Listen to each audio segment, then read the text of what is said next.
Assalamualaikum warahmatullahi wabarakatuh. Video ini dibuat untuk memenuhi nilai mata kuliah Kewarganegaraan dan Pancasila. Di sini saya akan menjelaskan tentang Bhinneka Tunggal Ika tanpa rasisme.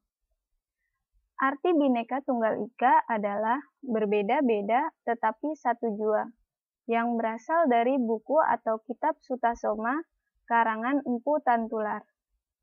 Secara mendalam, Bhinneka Tunggal Ika memiliki makna walaupun di Indonesia terdapat banyak suku, agama, ras, kesenian, adat, bahasa, dan lain sebagainya, namun tetap satu kesatuan yang sebangsa dan setanah air.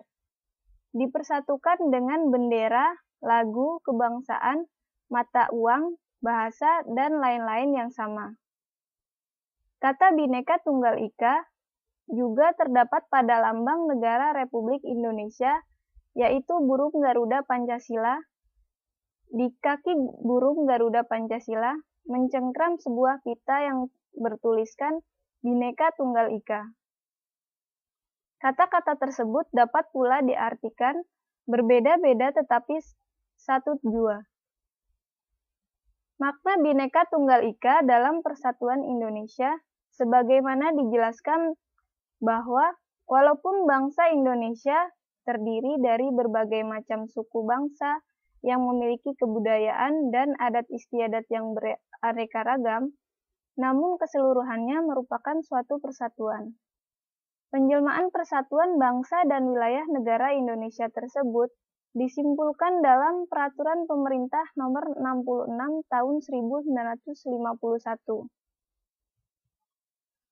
Dan termuat dalam Lembaran Negara Nomor 2 Tahun 1951, makna Bhinneka Tunggal Ika yaitu meskipun bangsa dan negara Indonesia terdiri atas beraneka ragam suku bangsa yang memiliki kebudayaan dan adat istiadat yang bermacam-macam, serta beraneka ragam kepulauan, wilayah negara Indonesia, namun keseluruhannya itu merupakan satu persatuan yaitu bangsa dan negara Indonesia. Keanekaragaman tersebut bukanlah merupakan perbedaan yang bertentangan, namun justru keanekaragaman itu bersatu dalam satu sintesa yang pada gilirannya justru memperkaya sifat dan makna persatuan bangsa dan negara Indonesia. Dalam praktek tumbuh dan berkembangnya persatuan suatu bangsa, terdapat dua aspek kekuasaan yang mempengaruhi yaitu kekuasaan lahir atau disebut juga kekuasaan material, yang berupa kekerasan, paksaan, dan kekuasaan idealis, yang merupakan nafsu psikis ide-ide dan kepercayaan-kepercayaan. Proses nasionalisme yang dikuasai oleh kekuasaan lahir akan tumbuh dan berkembang menjadi bangsa yang bersifat materialis.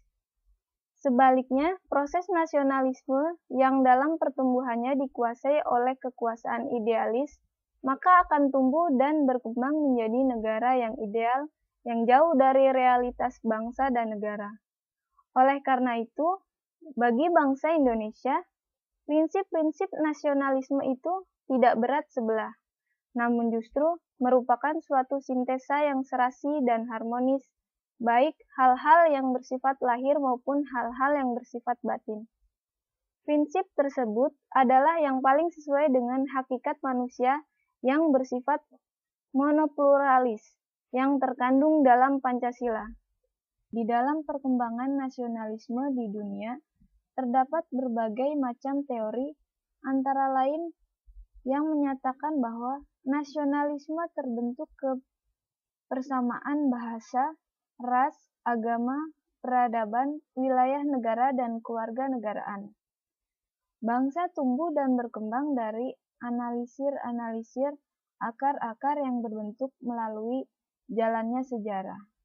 Dalam masalah ini, bangsa Indonesia terdiri atas berbagai macam suku bangsa yang memiliki adat istiadat dan kebudayaan yang beraneka ragam, serta wilayah negara Indonesia yang terdiri atas beribu-ribu kepulauan.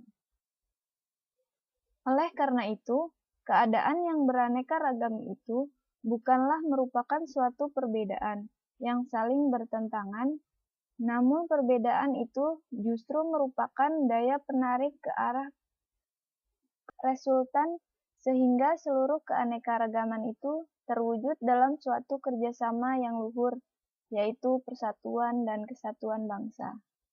Selain dari itu, dalam kenyataan objektif, pertumbuhan nasionalisme Indonesia telah dibentuk dalam perjalanan sejarah yang pokok yang berakar dalam adat istiadat dan kebudayaan.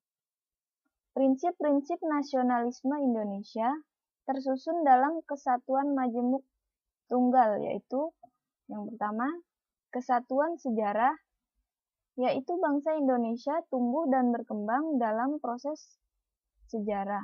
Yang kedua, kesatuan nasib, yaitu berada dalam suatu proses sejarah yang sama dan mengalami nasib yang sama, yaitu dalam penderitaan, penjajahan, dan kebahagiaan bersama. Yang ketiga, kesatuan kebudayaan, yaitu keanekaragaman kebudayaan tumbuh menjadi suatu bentuk kebudayaan nasional. Yang keempat, kesatuan asas kerohanian, yaitu adanya ide, cita-cita, dan nilai-nilai kerohanian yang secara keseluruhan tersimpul dalam Pancasila.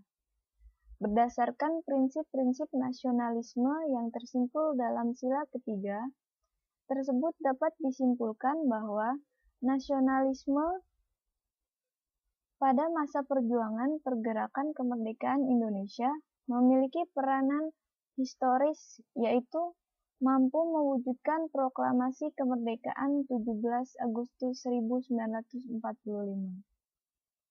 Jadi, persatuan Indonesia sebagai jiwa dan semangat pejuang kemerdekaan Republik Indonesia sebagai persatuan Indonesia dalam perjuangan kemerdekaan Indonesia, menurut Muhammad Yamin, bangsa Indonesia dalam merintis terbentuknya suatu bangsa dalam panggung politik internasional melalui suatu proses sejarahnya sendiri yang tidak sama dengan bangsa lain. Dalam proses terbentuknya persatuan tersebut, bangsa Indonesia menginginkan suatu bangsa yang benar-benar merdeka, mandiri, bebas, penentuan nasibnya sendiri tidak tergantung pada bangsa lain. Menurutnya, terwujudnya persatuan kebangsaan Indonesia itu berlangsung melalui 3 fase. Yang pertama, zaman kebangsaan Sriwijaya, yang kedua, zaman kebangsaan Majapahit, dan yang ketiga, zaman kebangsaan Indonesia Merdeka yang diproklamirkan pada tanggal 17 Agustus 1945. Kebangsaan Indonesia pertama dan kedua itu disebut sebagai nasionalisme lama, sedangkan fase ketiga disebut sebagai nasionalisme Indonesia modern, yaitu suatu national state atau state nasional, yaitu suatu negara kebangsaan Indonesia modern menurut susunan kekeluargaan yang berdasarkan atas ketuhanan yang Maha Esa serta kemanusiaan. Pada masa perjuangan kemerdekaan Indonesia, pengertian persatuan Indonesia adalah sebagai faktor kunci, yaitu sebagai sumber semangat, motivasi, dan penggerak perjuangan Indonesia. Hal itu tercantum dalam pembukaan Undang-Undang Dasar 1945 yang berbunyi sebagai berikut. Dan perjuangan pergerakan Indonesia telah sampailah pada saat yang berbahagia dengan selamat senantiasa mengantarkan rakyat Indonesia ke depan pintu gerbang kemerdekaan negara Indonesia yang merdeka, bersatu, berdaulat, adil, dan makmur. Cita-cita untuk menghadapi Indonesia merdeka dalam bentuk organisasi modern, baik berdasarkan agama Islam, paham kebangsaan, ataupun sosialisme, itu dipelopori oleh berdirinya Serikat Dagang Indonesia tahun 1990, Budi Utomo tahun 1908, kemudian Serikat Islam pada tahun 1911, Muhammadiyah 1912, Perhimpunan Indonesia tahun 1924, Partai Nasional Indonesia tahun 1929, Partindo tahun 1933, dan sebagainya. Integrasi pergerakan dalam mencapai cita-cita itu pertama kali tampak dalam bentuk federasi seluruh organisasi politik atau organisasi masyarakat yang ada, yaitu Pemufakatan Perhimpunan-Perhimpunan Politik Kemerdekaan Indonesia pada tahun 1927. Kebulatan tekad untuk mewujudkan persatuan Indonesia kemudian tercermin dalam Ikrar Sumpah Pemuda yang dipelopori oleh pemuda perintis kemerdekaan pada tanggal 28 Oktober 1928 di Jakarta yang berbunyi, pertama, kami putra dan putri Indonesia mengaku bertumpah darah satu tanah air Indonesia. Kedua, kami putra dan putri Indonesia mengaku berbangsa satu bangsa Indonesia. Ketiga, kami putra dan putri Indonesia menjunjung bahasa persatuan bahasa Indonesia. Kalau kita lihat Sumpah Pemuda yang mengatakan satu nusa, satu bangsa, dan satu bahasa, Indonesia maka ada tiga aspek persatuan Indonesia, yaitu yang pertama, aspek satu nusa, yaitu aspek wilayah. Nusa berarti pulau. Jadi wilayah yang dilambangkan untuk disatukan adalah wilayah pulau-pulau yang tadinya bernama Hindia Belanda yang saat itu dijajah oleh Belanda. Itu untuk pertama kali secara tegas para pejuang kemerdekaan mengklaim wilayah yang akan dijadikan wilayah Indonesia merdeka. Yang kedua, aspek satu bangsa, yaitu nama baru dari suku-suku bangsa yang berada di wilayah yang tadinya bernama Hindia Belanda yang tadinya dijajah oleh Belanda, memproklamirkan satu nama baru sebagai bangsa Indonesia. Ini adalah awal mula dari rasa nasionalisme sebagai kesatuan bangsa yang berada di wilayah Sabang sampai Merauke. Yang ketiga, aspek satu bahasa, yaitu agar wilayah dan bangsa baru yang terdiri dari berbagai suku dan bahasa bisa berkomunikasi dengan baik, maka dipakailah sarana bahasa Indonesia yang ditarik dari bahasa Melayu dengan pembaharuan yang bernuansakan pergerakan ke arah Indonesia yang merdeka. Untuk pertama kali, para pejuang kemerdekaan memproklamirkan bahasa yang akan dipakai negara Indonesia merdeka, yaitu bahasa Indonesia. Hari Sumpah Pemuda tanggal 28 Oktober 1928, itulah pangkal tumpuan cita-cita menuju Indonesia merdeka. Memang diakui bahwa persatuan berkali-kali mengalami gangguan dan keregangan. Perjuangan kemerdekaan antara partai politik atau organisasi masyarakat pada waktu itu dengan segala strategi dan aksinya, baik yang kooperatif maupun non-kooperatif, terhadap pemerintahan Hindia Belanda mengalami pasang naik federasi maupun fusi dalam Gabungan Politik Indonesia tahun 1939 dan fusi terakhir Majelis Rakyat Indonesia. Indonesia dijajah Belanda selama 350 tahun atau 3,5 abad lamanya, maka untuk itu Indonesia memilih semboyan Bhinneka Tunggal Ika yang bertujuan untuk mempersatukan bangsa Indonesia agar dapat mengusir penjajah dari bumi Ibu Pertiwi ini. Tetapi semboyan Bhinneka Tunggal Ika pada zaman sekarang sudah tidak berguna lagi di masyarakat Indonesia. Karena banyaknya tawuran antar desa, antar pelajar, dan lain-lain sudah menjamur di seluruh pelosok Indonesia. Jadi pengorbanan masyarakat dulu sudah tidak berarti lagi di zaman sekarang. Pada zaman dahulu, banyak peristiwa heroik terjadi setelah ataupun sebelum kemerdekaan.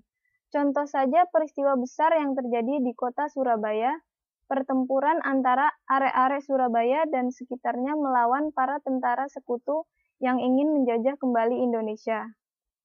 Tetapi dengan gagahnya pemuda-pemuda itu bersatu dan mengusir tentara sekutu. Semua itu dilakukan agar para anak cucunya di masa depan agar bisa merasakan kehidupan yang lebih baik dari mereka. Maka untuk itu kita harus membangkitkan rasa nasionalisme kita terhadap bangsa ini, jangan cuma pada saat Malaysia mengklaim sesuatu milik kita menjadi kepunyaan mereka, maka kita harus menghargai jasa para pahlawan zaman dahulu, karena tanpa jasanya kita tidak bisa hidup nyaman seperti sekarang. Bhinneka Tunggal Ika merupakan semboyan negara Indonesia sebagai dasar untuk mewujudkan persatuan dan kesatuan Indonesia, di mana kita haruslah dapat menerapkannya dalam kehidupan sehari-hari, yaitu saling menghargai antara masyarakat yang satu dengan yang lainnya, tanpa memandang suku, bangsa, agama, bahasa, adat istiadat, warna kulit, dan lain-lain.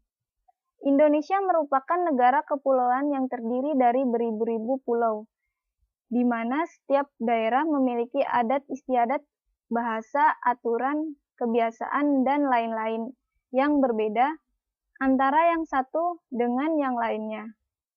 Tanpa adanya kesadaran sikap untuk menjaga Bhinneka Tunggal Ika, pastinya akan terjadi berbagai kekacauan di dalam kehidupan berbangsa dan bernegara, di mana setiap orang akan hanya mementingkan dirinya sendiri atau daerahnya sendiri tanpa peduli kepentingan bersama. Bila hal tersebut terjadi, pastinya negara ini akan terpecah belah. Oleh sebab itu, marilah kita jaga Bhinneka Tunggal Ika dengan sebaik-baiknya agar persatuan bangsa dan negara Indonesia tetap terjaga, dan kita pun haruslah sadar bahwa menyatukan bangsa ini memerlukan perjuangan yang panjang yang dilakukan oleh para pendahulu kita dalam menyatukan wilayah Republik Indonesia menjadi negara kesatuan. Bhinneka Tunggal Ika mulai menjadi bahan diskusi terbatas antara Muhammad Yamin, I Gusti Bagus Sugriwa, dan Bung Karno di sela-sela sidang BPUPKI sekitar 2,5 bulan sebelum proklamasi kemerdekaan Indonesia.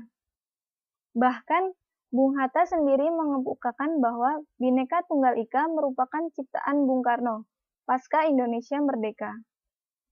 Setelah beberapa tahun kemudian, ketika mendesain lambang negara Republik Indonesia dalam bentuk burung Garuda Pancasila, semboyan Bhinneka Tunggal Ika disisipkan ke dalamnya. Secara resmi, lambang ini digunakan dalam sidang Kabinet Republik Indonesia Serikat yang dipimpin oleh Bung Hatta pada tanggal 11 Februari tahun 1950.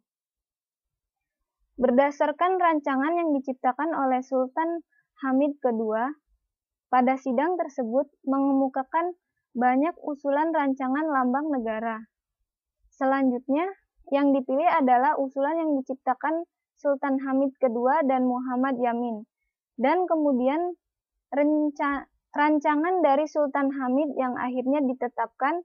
Karya Empu Tantular tersebut oleh para founding father diberikan penafsiran baru sebab dianggap sesuai dengan kebutuhan strategis bangunan Indonesia merdeka yang terdiri atas beraneka ragam kepercayaan, etnis, agama, ideologi politik, budaya, dan bahasa. Dalam pemikiran tersebut yang menjadikan semboyan keramat ini terpanjang melengkang dalam cengkrama kedua cakar burung Garuda. Burung Garuda dalam mitologi Hindu ialah kendaraan Dewa Vishnu. Dalam proses perumusan Konstitusi Indonesia, jasa Muhammad Yamin harus diingat sebagai orang yang pertama kali mengusulkan kepada Bung Karno agar Bhinneka Tunggal Ika dijadikan semboyan sesanti negara. Muhammad Yamin sebagai tokoh kebudayaan dan bahasa memang dikenal sudah lama bersentuhan dengan segala hal yang berkenaan dengan kebesaran Majapahit. Konon, di sela-sela sidang BPUPKI antara Mei sampai dengan Juni 1945, Muhammad Yamin menyebut-nyebut ungkapan Bhinneka Tunggal Ika itu sendirian. Namun, I Gusti Bagus Sugriwa yang duduk di sampingnya sontak menyambut sambungan ungkapan itu dengan sambungan spontan ini di samping menyenangkan Yamin sekaligus menunjukkan bahwa di balik ungkapan Bhinneka Tunggal Ika itu masih hidup dan dipelajari oleh orang. Meskipun kitab Sutasoma ditulis oleh seorang sastrawan Buddha, pengaruhnya cukup besar di lingkungan masyarakat intelektual Hindu Bali. Para pendiri bangsa Indonesia yang sebagian besar beragama Islam tampaknya cukup toleran untuk menerima warisan Empu Tantular tersebut. Sikap toleran ini merupakan watak dasar suku-suku bangsa di Indonesia yang telah mengenal beragam-ragam berlapis-lapis kepercayaan dan tradisi. Jauh sebelum Islam datang ke Nusantara, sekalipun dengan runtuhnya kerajaan Majapahit, pengaruh Hindu-Buddha secara politik sudah sangat melemah. Secara kultural, pengaruh tersebut tetap lestari sampai hari ini. Indonesia merupakan negara yang sangat kaya akan keberagaman. Jika dilihat dari kondisi alam saja, Indonesia sangat kaya akan ragam flora dan fauna yang tersebar dari ujung timur ke ujung barat, serta utara ke selatan di sekitar kurang lebih 1.758 pulau. Indonesia juga didiami banyak suku, sekitar kurang lebih 1.128 suku, yang menguasai bahasa daerah masing-masing sekitar 77 bahasa daerah, dan menganut berbagai agama dan kepercayaan. Keberagaman ini adalah ciri bangsa Indonesia. Warisan kebudayaan yang berasal dari masa-masa kerajaan Hindu, Buddha, dan Islam tetap lestari dan berakar di masyarakat. Atas dasar ini, para pendiri negara sepakat untuk menggunakan Bhinneka Tunggal Ika yang berarti berbeda-beda tetapi tetap satu jua, sebagai semboyan negara Indonesia. Bangsa Indonesia sudah berabad-abad hidup dalam kebersamaan dengan keberagaman dan perbedaan. Perbedaan warna kulit, bahasa, adat istiadat, agama, dan berbagai perbedaan lainnya. Perbedaan tersebut dijadikan para leluhur sebagai modal untuk membangun bangsa ini menjadi sebuah bangsa yang besar. Sejarah mencatat bahwa seluruh anak bangsa yang berasal dari berbagai suku semua terlibat dalam memperjuangkan kemerdekaan Indonesia. Semua ikut berjuang dengan mengambil peran masing-masing. Kesadaran terhadap tantangan dan cita-cita untuk membangun sebuah bangsa telah dipikirkan secara mendalam oleh para pendiri bangsa Indonesia.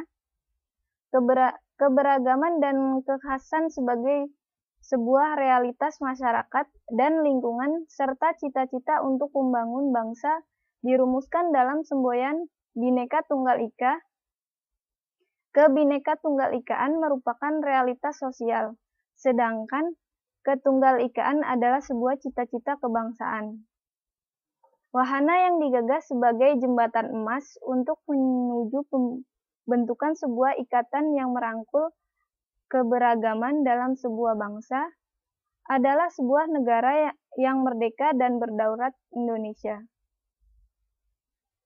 Para pendiri negara juga mencantumkan banyak sekali pasal-pasal yang mengatur tentang keberagaman.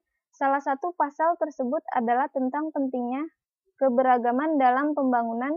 Selanjutnya diperkukuh dengan semboyan Bhinneka Tunggal Ika sebagai tercantum dalam ketentuan pasal 36A Undang-Undang Dasar Negara Republik Indonesia tahun 1945 yang menegaskan bahwa lambang negara ialah Garuda Pancasila dengan semboyan Bhinneka Tunggal Ika.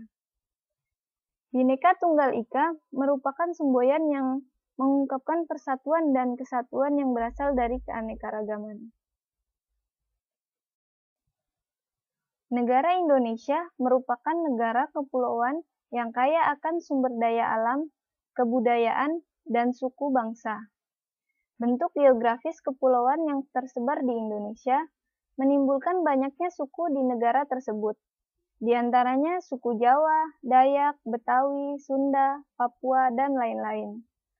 Hal ini seharusnya menjadikan Indonesia menjadi negara yang pluralisme, negara yang menghargai perbedaan yang ada.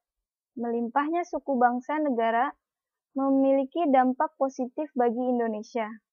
Salah satunya, meningkatkan pariwisata dari dalam maupun mancanegara. Namun kenyataannya berbeda. Indonesia yang harusnya menjadi negara pluralisme malah sering terjadi perseteruan rasisme antar suku etnis yang berbeda.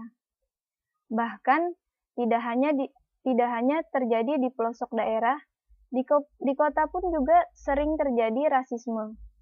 Perseteruan karena rasisme dapat mengakibatkan bentrokan yang dipicu dari hal kecil, contohnya saling mengejek satu sama lain, kemudian dapat berlanjut ke perkelahian, saling melempar, dan sampai akhirnya salah satu dari mereka yang kalah meminta bantuan kepada teman-temannya.